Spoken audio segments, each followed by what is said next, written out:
Y'all want to hear a story about the time that I cried after my very first performance coaching meeting that I've ever had in my life?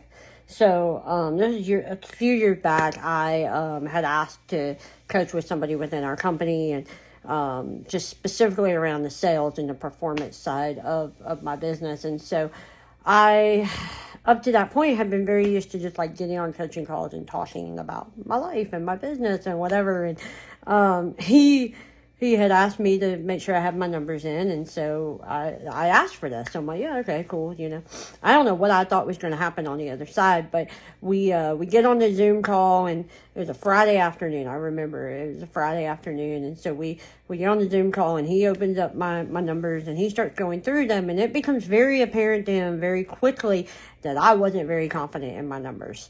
And to be completely transparent, I had just kind of guessed. Right? I was like, yeah, I think I had about this many conversations. I think I dialed this many people. I think I set 12 appointments, right? Like, I was just kind of like all over the place.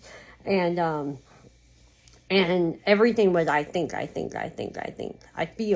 like that's right. I think that's right?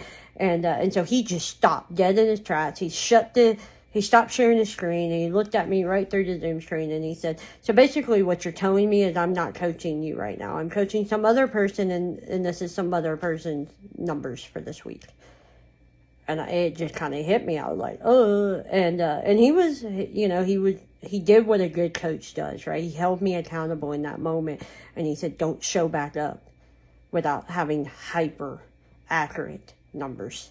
He said, I'm not wasting my time. And I did, man. I got off that call, and my eyes were burning. But let me tell you something. I never once showed back up. My numbers for the rest of my time coaching with him, and even beyond that, my numbers were hyper focused, hyper low. I got so specific. I could tell you what hours of what day I set the most appointments, because I was so relentless in gathering data. Data is the language of business. And what I learned very quickly under his leadership is that the more numbers I had, the more confident I could be in the decisions that I made regarding me, my time, my business, my goals, all of that.